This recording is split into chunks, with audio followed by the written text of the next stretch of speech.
Hola, buenas tardes y gracias por la invitación a este magnífico evento académico. Muchas felicidades a CT Scanner y a todos los excelentes radiólogos que trabajo con ellos día a día y me comendaron este tema de cáncer de mama y vamos a ver algunos factores de riesgo, parte de la epidemiología. Y bueno, el cáncer de la mama es el más frecuente en la mujer. Actualmente, una de cada 8 o cada 10 mujeres pues van a desarrollar un cáncer de la mama, entonces la relación es 1 a 8. Constituye la primera causa de muerte en las mujeres y es la principal causa de muerte en mujeres entre los 25 y 45 años de edad. Realmente esto es en mujeres muy jóvenes, como se presenta. Y dentro de los factores de riesgo, lo que se ha especulado mucho es la cosa genética, pero esto es raro, no es tan frecuente en nuestro medio, va del 5 al 10% muchas veces. En México están haciendo estudios en instituciones públicas, en cancerología, y no sabemos bien a bien cuál es la prevalencia, sobre todo, de lesiones de riesgo con BRCA para cáncer de la mama en México. La mayoría, por lo tanto, es de origen esporádico, el 85%, 90%. Cuando se pregunta a la paciente, ¿y por qué me dio el cáncer de la mama? Pues por mala suerte. Es un accidente biológico que se llega a presentar, causado básicamente pues, por la acumulación de muchas alteraciones genéticas no reparadas en forma adecuada, en donde hay muchas mutaciones y la detección oportuna realmente juega un papel importante en la detección, bajar la morbimortalidad de este grupo de personas. Lamentablemente el cáncer de la mama son de las neoplasias que no podemos tener una prevención primaria y la razón es muy lógica porque prevenimos lo que conocemos la causa, como el cáncer uterino que sí conocemos la causa por el virus del papiloma humano, por eso las vacunas son una prevención primaria. Y la prevención secundaria es lo que detectamos a tiempo o tratamos de detectar a tiempo. Y actualmente hay pues, novedades sobre todo para valorar qué es lo que está pasando en nuestro medio. A nivel global, mientras el país sea con más desarrollo socioeconómico y sociocultural muchas veces, llegan a tener una mayor incidencia en este tipo de neoplasias. En nuestro país tiene una incidencia intermedia. Y vean aquí lo del Globocan, dónde está el cáncer de la mama y cuáles los casos que se estiman como incidencia en esta neoplasia. La epidemiología, bueno, pues sigue teniendo un grave problema realmente el ver este tipo de neoplasias que se llegan a tener y lamentablemente es una enfermedad muy frecuente, la más frecuente que tenemos, y esto simula en todo el mundo realmente, en Estados Unidos, en Europa, y por supuesto que nuestro país llega a tener un impacto. Y vean en los Estados Unidos también la cantidad de mujeres que tienen esta neoplasia, es una incidencia realmente es alta. Sin embargo, la incidencia en el cáncer de la mama cobra pues un número importantísimo, más de 250,000 de mujeres con este tipo de neoplasia. En México, pues hoy por hoy sigue siendo el cáncer de la mama. Sin embargo, a nivel institucional lo que vemos en mujeres que viven en estados en donde se localiza en la República Mexicana, en los estados del sureste, pues sigue siendo el cáncer uterino el más frecuente. Va a depender del nivel socioeconómico. Si dividimos nuestro país en dos, norte y sur, básicamente del sur sigue siendo cáncer uterino y esto lo vemos día a día en las instituciones públicas donde trabajamos y lamentablemente el 60 a 70% son estadios no quirúrgicos, son estadios en donde el tratamiento inicial es con quimio-radioterapia.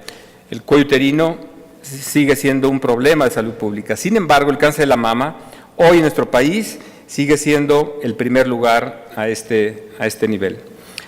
¿Cómo lo localizamos y cuál es nuestra estadística dependiendo del estadio? Pues penosamente estamos entre el 5 al 7%, sobre todo en carcinomas in situ o en etapas 1. Buena parte de las mujeres, la mayoría de ellas están en etapas localmente avanzadas, etapas 3 y 4, que representa el 42%, y un grupo de mujeres lo ponemos como no clasificable, que es el 16%, porque ya fueran previamente manejadas por otro médico no especialista, y muchas veces no llegamos a tener este tipo de información en forma adecuada o no es manejada en una forma óptima como se tiene. La distribución nacional para hacer el diagnóstico oportuno evidentemente es la mastografía, los estudios de imagen, y por supuesto que en el Distrito Federal es el que aglutina la mayor parte del trabajo, sobre todo de imagen, que es el 29.5% de los casos, pero vean sobre todo en los últimos lugares, Aguascalientes, Campeche, Tlaxcala y Quintana Roo, a veces están los mastógrafos inclusive subutilizados, y este es un problema en el cual no se ha tenido una solución en forma muy adecuada. La tasa de mortalidad del cáncer de la mama, como les comenté, lo dividimos en norte y sur, y por supuesto en los estados del norte de nuestro país tiene una mucho mayor incidencia que en estados del norte, en donde tenemos este registro. ¿Qué nos reporta el INEGI? Bueno, pues el INEGI nos reporta que lamentablemente el factor de riesgo más importante para cáncer de mama, número 1 es ser mujer. Por 100 mujeres hay un hombre, 1.3, y la edad es un factor de riesgo a las enfermedades crónico-degenerativas como el cáncer, y obviamente el cáncer de la mama pues no es la excepción. Y vean ustedes a partir de cuándo se presentan, realmente se presentan en mujeres jóvenes, muy jóvenes, este tipo de neoplasias, y ahora lo hemos visto también con cierta frecuencia. Esta es la tasa de mortalidad que observamos en mujeres de 20 años y más, y vean cómo se ha mantenido en el trayecto de los años con ligeros repuntes, y para el 2013 nuestra tasa de mortalidad es de 14.3 por 100,000. Obedecen a factores de riesgo, por supuesto, obedecen como factores ginecológicos, como vamos a ver, y lo podemos dividir en manejables y no manejables. Evidentemente la menopausia, la menarca, eso es impredecible, pero el número de hijos, a cuántos se embarazan, el tomar hormonales o no, puede aumentar el riesgo, sobre todo con la administración de hormonas por más de 5 o 7 años, sobre todo los estrógenos. Solo el 5 al 10% de las pacientes con cáncer de mama tienen una predisposición hereditaria a esta neoplasia. El 100% de las pacientes con cáncer de mama y solo el 20% de ellas van a tener algún factor de riesgo. Los demás no tienen ningún factor de riesgo. Por lo tanto, esta es la proporción de mujeres con cáncer, 1 en 8, 1 en 10 lo va a tener. Y vean aquí todos los estándares que se tienen como antecedentes de haber tenido heredofamiliares, sobre todo uno o más factores hereditarios que le llamamos de línea directa, la mamá o la hermana que tengan cáncer de mama, aumentan los riesgos de 3 hasta 2 veces más. Y por supuesto, mientras más familiares cercanos tengan cáncer de mama, cáncer de colon y cáncer de próstata, pues aumentan los riesgos sustancialmente para el cáncer de la mama. Entonces, estos son básicamente los factores de riesgo: el ser mujer, el 12% de la población femenina en el trayecto de la vida potencialmente va a desarrollar una neoplasia, comparado con el 4.27 para Latinoamérica y el 7.14 mujeres en países desarrollados. Pues lamentablemente en nuestro nivel el cáncer de la mama va en un ascenso en forma muy importante. ¿Cuál es la edad media diagnóstica según estos registros que tenemos, pues son 61 años de edad. Es el grupo de mujeres que principalmente lo tienen, y esto es uno de los motivos de las políticas públicas en las cuales las mastografías se lleven a cabo en la norma oficial mexicana a partir de los 40 años de edad, y esto es el volumen, la edad promedio que se tienen, y obviamente mientras se tenga mayor edad, pues aumentan los riesgos en forma sustancial, exponencial, a la edad que más se viven, pues aumenta en forma directamente proporcional a esto. En mujeres de menos de 40 años de edad se pueden presentar hasta casos biológicamente más agresivos, excepcionalmente mujeres muy jóvenes de menos de 25 años de edad como factores de riesgo, y hay una disminución en la incidencia, sobre todo en el escrutinio, obviamente en mujeres de más de 80 años de edad, en donde el comportamiento biológico de esta enfermedad es mucho más benévolo en este grupo de personas. Hemos oído hablar mucho de diferentes síndromes hereditarios, el BRCA1 y el BRCA2, pero en nuestro país hoy queda lejos esta posibilidad por el costo muchas veces que se tiene. A nivel institucional están corriendo protocolos con un laboratorio específicamente, en la cual lo que se quiere hacer es valorar la población, la incidencia que tenemos realmente de este tipo de alteraciones genéticas, y sobre todo en mujeres con cáncer de ovario epitelial de alto riesgo, que se asocien con familiares con cáncer de la mama. Son las personas que son unos pacientes que tienen de alguna manera un tipo de riesgo en forma importante. Existen diferentes síndromes y alteraciones genéticas, como alteraciones en el PTM para el síndrome de Cowden o el Dufraumeni para el P53, y bueno, estos son un grupo de personas, que es el 10% nada más, que llegan a tener este tipo de alteraciones. El BRCA1 y el BRCA2 tienen diferente probabilidad de desarrollar cáncer de mama en la mujer. Por ejemplo, el BRCA1 hasta en el 57%, pero de ovario en el 40%, y el BRCA2 del 57 al 40%. Este es el sitio en donde se encuentra la alteración del BRCA1 en el cromosoma 17, y en el cromosoma 13 es el riesgo en donde llega a ser acumulado para este grupo de neoplasias cuando se detectan estas proteínas y estas alteraciones genéticas. Otras alteraciones genéticas, como les comentaba, va a depender de genéticamente dónde esté, y en todos los congresos ahora se habla de todas estas alteraciones genéticas no reparadas en forma adecuada, como el PTEN, con este síndrome de Cowden, o el MSH2, en donde llegan a tener también el síndrome de Muir-Torre. Estas alteraciones genéticas que pues son raras, pero se presentan y tienen mayor predisposición, localizados a este nivel de este cromosoma, en el brazo corto a este nivel.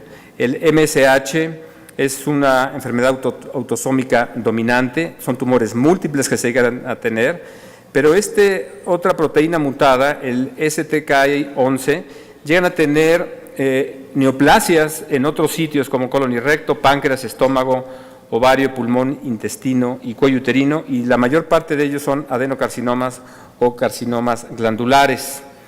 El ATM, sobre todo, es una enfermedad autosómica recesiva en cáncer linfoide y cáncer de mama.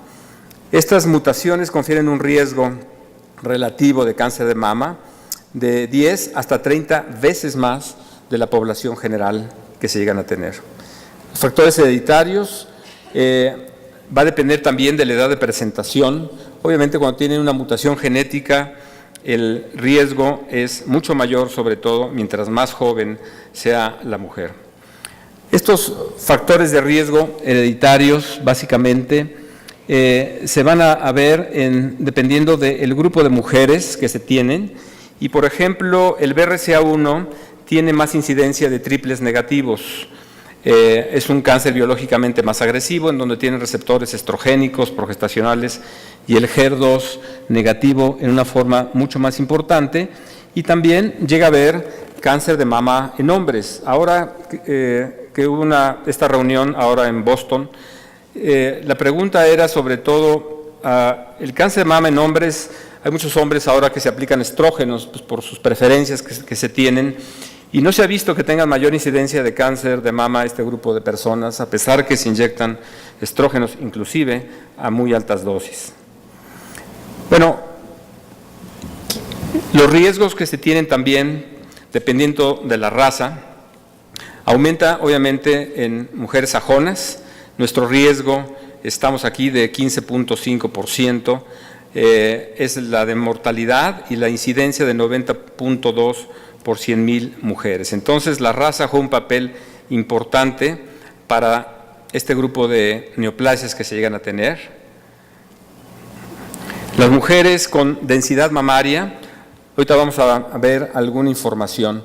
Las mujeres, mientras más densidad mamaria tengan radiológicamente, aumenta de 4 a 5 veces más el riesgo del cáncer de la mama, y esto tal vez habla de una equilibrio hormonal todavía que tienen tal vez para estar estimulando la glándula mamaria, o bien por cosas genéticas que se tienen este grupo de personas. Factores de riesgo con la vida menstrual. Uno de los antecedentes que se ha visto es el inicio de la vida menstrual larga, prolongada, por más de 40 años, aumentan los riesgos del cáncer de la mama, y la menopausia tardía, el riesgo es de 50% menor si se presenta a los 45 años de edad y se realiza una salpingoforectomía como protección, disminuye el riesgo de cáncer de mama hasta el 50%. Inclusive en las pacientes con BRCA positivo, cuando se llega a cabo la salpingoforectomía, disminuye justamente un 50% de riesgo de cáncer de la mama el simple hecho de hacer una salpingoforectomía bilateral. ¿Cuáles son los factores de riesgo dependiendo de los tipos histológicos que se tienen? Bueno, pues hay unos que no tienen ningún factor de riesgo, que son cambios de fibrosis, hiperplasias, inflamaciones, pero hay otros que tienen un mayor riesgo ligeramente, como las hiperplasias, los papilomas intraductales, y muchas veces las hiperplasias atípicas ductales como lobulillares, o bien el mismo carcinoma lobulillar in situ, también tiene un riesgo hasta de 4 veces más. Y vean, estos son los factores que llegan a influir y los riesgos relativos que se llegan a tener, y va a depender muchas veces, como les decía, de la edad, en donde viven las mujeres, las residencias si son en zonas urbanas o no, si tienen antecedentes familiares de cáncer de la mama, también llegan a tener una incidencia mayor que se llega a tener, o bien biopsias confirmadas con lesiones, con hiperplasias que se llegan a tener, y son los otros factores que se llegan a tener, la historia de cáncer de la mama que se tenga, o cáncer de ovario en un familiar. Esta es la exposición a radiaciones ionizantes, también aumenta el riesgo de cáncer de la mama en mujeres, por ejemplo, que han tenido linfomas, estas radioterapias que se llegan a dar aquí al tórax. Otros factores ambientales incluyeron la exposición a campos electromagnéticos y exposición al virus del Epstein-Barr, y ahora les vamos a comentar al final de esto sobre todo los protocolos de investigación que hay acerca de el uso indiscriminado o el sobreuso de los antibióticos aumenta el riesgo de cáncer de mama, y bueno, el desarrollo de la vacuna del cáncer de la mama que vamos a ver un poquito más adelante. Las lesiones de riesgo para cáncer de la mama, ¿cómo se vigilan? ¿Qué le vamos a pedir al radiólogo? Es lo que me pedía la doctora María Lara. ¿Qué es lo que vamos a ver a este nivel? Bueno, pues realmente cuando nos reportan o tenemos una paciente con hiperplasia ductal atípica, lobulillar atípica o carcinoma lobulillar in situ, estas mujeres van a tener hasta un 20% inclusive de cáncer en el trayecto de su vida, lo que les queda el resto de su vida van a tener ese riesgo, y cómo los vamos a vigilar. En este estudio reciente, ahora de este congreso, se los traigo tal cual, en donde se vio las probabilidades en este grupo de personas, cómo se van a vigilar, y ven el número que es interesante, de 540 en 9.900 alteraciones atípicas y fueron sometidas a la resonancia magnética.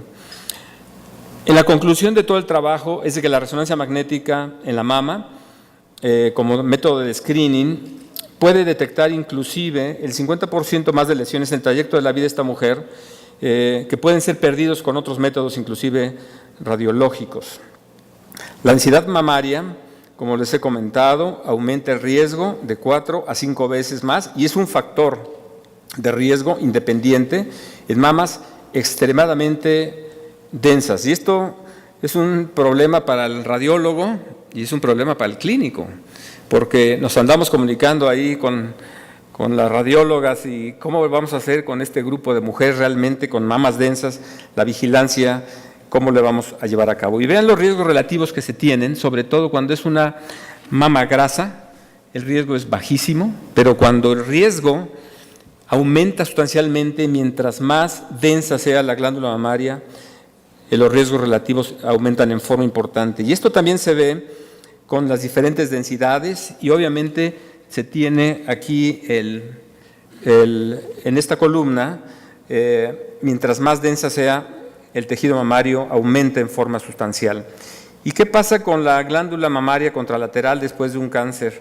Pues hay que vigilarla también, por supuesto. Y fue una controversia también de si estas mujeres con gran densidad mamaria, la mama que le queda, la mama sana, después de haber tenido el antecedente, la vigilancia en este grupo de mujeres, ¿van a ser todas con resonancia magnética o bien, a lo mejor lo dejamos a la mesa en la tarde de la controversia de una mastectomía bilateral o no? Porque desde el punto de vista radiológico, pues es difícil el manejo y el seguimiento de este grupo de personas. ¿Qué le pedimos al radiólogo a veces? Que nos ayude a diferenciar si es un carcinoma in situ o un carcinoma invasor. ¿Cuáles son los métodos que se ocupan? Y bueno, las herramientas como la resonancia, la tomosíntesis o el PET-CT, que van a dar en un momento más una plática magistral acerca del PET-CT de la mama, seguramente nos van a sacar de dudas. Sin embargo, aquí en esta plática están a favor y en contra de usar o no resonancia magnética y mastografía. Agrega algo, ¿no?, para ver el diagnóstico diferencial en uno. Unos dicen que hay un sobrediagnóstico, otros dicen que diagnostican un poco más, pero la verdad es que es mucho mejor con la resonancia magnética. El problema a veces es el costo o la accesibilidad de este grupo de personas. ¿Qué le pedimos al radiólogo a veces con el arpón? Es increíble, ¿eh? A veces el marcaje no es tan fácil y el marcaje tiene sus bemoles. Vean, les voy a presentar un estudio que se llevó a cabo ahora recientemente en Boston, en donde si se aplica se coloca el arpón en los cuadrantes superiores, el 73% puede migrar hacia afuera, si se colocan los cuadrantes superiores. Se colocan los cuadrantes laterales, hasta el 60% también se desplazan hacia afuera. Y si están en los cuadrantes inferiores, pues el 50% se pone a la línea media. ¿De qué depende esto? Obviamente depende del tamaño de la mama, depende de la mama si es grasa o no, y depende de las características y, por supuesto, de la experiencia del radiólogo para esto. A veces nos dicen, pues no sacaste la lesión, pues te lo juro que yo seguí el arpón. Y ese es un problema porque en ocasiones cuando sacamos la pieza se manda a estudio transoperatorio, a rayos X, a tomar una placa de la pieza quirúrgica. La mayoría de los casos sí está, pero cuando no está, es todo un reto de imaginación del cirujano, por ver por coordenadas o ver cómo le podemos hacer, porque la glándula mamaria ya cuando uno está adentro en quitar no es muy sencillo. Este es el trabajo que se presentó ahí y vean, esto es lo que les he comentado sobre todo de la migración de los arpones que se van a otro sitio y ya cuando estamos en la cirugía pues es todo un reto. Depende de muchos factores, como les comentaba, el tamaño de la lesión, de la mama, las mamas grasas que se tiene, y la conclusión es que hay un factor mayor de riesgo cuando se cruza el arpón grandes distancias o muchas veces el clip. Cuando son de grandes distancias aumenta mucho más la probabilidad de que estos migren o se vayan a otro lado, porque la compresión de la glándula mamaria se tiene a cierto nivel y ya cuando están en el quirófano ya no tenemos esa comprensión, las mamas están péndulas de alguna manera y realmente sí se llegan a modificar el tamaño de la mama, mientras más tenga un mayor tamaño, aumenta el riesgo, y obviamente en mamas grasas aumenta también estos riesgos de migración a este nivel. ¿Cómo se siguen las pacientes con BRCA1 y BRCA2? Bueno, pues, ¿cómo los vamos a seguir? ¿Con mastografía o con resonancia? O depende muchas veces de la edad. Y justamente es eso lo que les quiero transmitir. En este congreso lo que se comentó es de que la sensibilidad inclusive va a depender mucho de la edad. Si las mujeres tienen menos de 40 años de edad, la sensibilidad es mucho menor y esto obedece muchas veces a la misma densidad mamaria.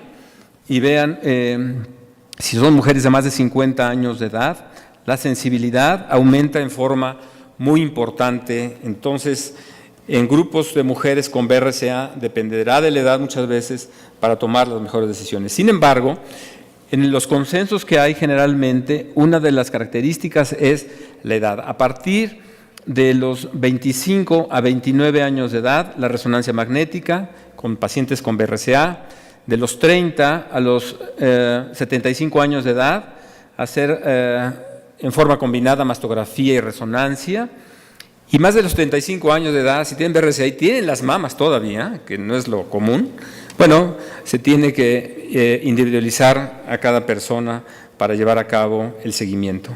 Con eso termino. El doctor Rosenberg, del libro del DeVita, él presentó ahora en Boston esta novedad de la vacuna para el cáncer de la mama.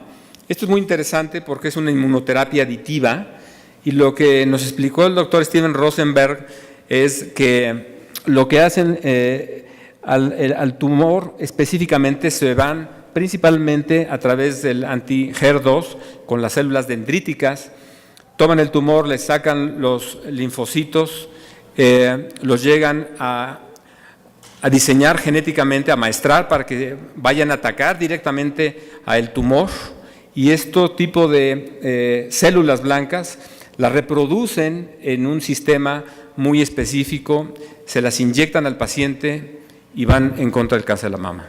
Entonces pienso que cuando menos hay una esperanza de la vacuna para el cáncer de la mama. Es un estudio del Instituto Nacional del Cáncer de Estados Unidos y el doctor Rosenberg estaba muy contento en dar este tipo de primicias y sobre todo en esperar que este tipo de inmunoterapia aditiva sea el futuro para las mujeres en el mundo que padecen esta neoplasia. Muchas gracias por su atención.